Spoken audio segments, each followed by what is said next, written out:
Alright, so we're looking at this idea here where we have a couple of header elements up here, and we have our logo over here, our menu over in this section. And so the way we want to generally do this is to say that we want the menu to be a certain percentage and we want the logo to be a certain percentage.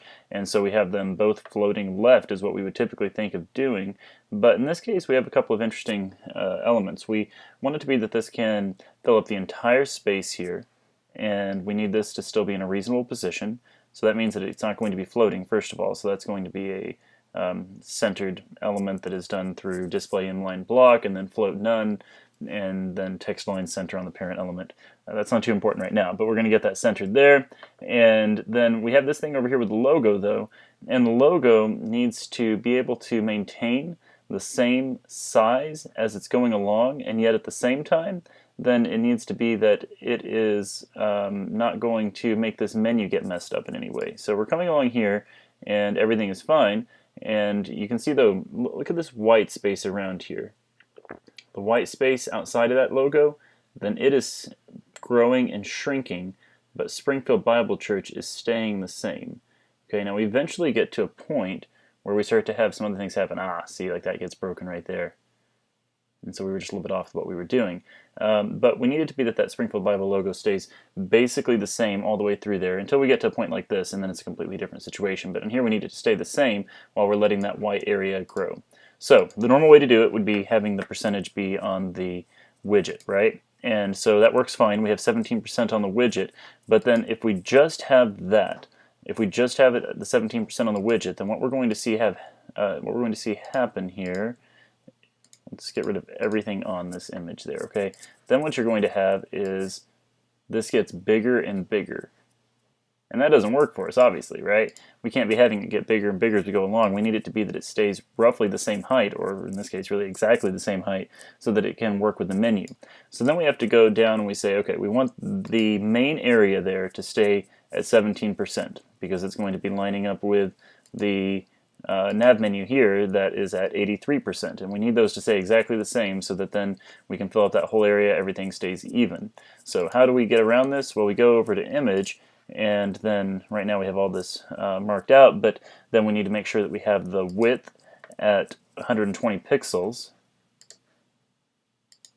Okay, but now we have this over here and it's way over on the left, so now that's going to stay at that same size no matter what. Max width 100%. So then eventually if it was to get too big for this area here, then it would start to shrink with it. We have our margin at 0 auto, and that's going to be necessary for being able to make it float. To make it centered, okay?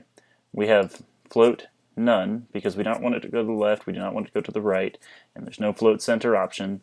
So then we go to display block, and then now we've got it, and it can stay right there in the center. And so now the image lines up right in the center. That orange part on the sides, that indicates margin typically, but in this case it's just going to be what's automatically there because we have 0 auto. So we haven't set it to that exact margin, but it's automatically set so that then it has the same amount on each side. And then up here we have this at 17%. And now it can be that that white area grows bigger and smaller, and it looks basically reasonable. Now if you get to crazy width of screen like this, everything starts to look a little funny at this point, but it looks good enough. And anyway, that's the time you want to get down to the lower point. And there are other times like that as well. I don't know if I have anything else on this side. I don't think so. There are times where you might need to be able to have, say, an image widget that has an image and some text that goes along with it. And then you need the image within that image widget to float to the left and the text to wrap around it. Then you need to go to some lower level things. And so even though in general we're going to be controlling widgets and we're going to be controlling their width and the way in which they float, then there's still plenty of times you control lower level elements as well. So it's not a hard and fast rule, oh, you just only do one or the other. Sometimes it's one, sometimes it's the other, and you need to be ready to use whatever tool is necessary in that scenario. But if it's possible to do it in a simple way, then do it in a simple way.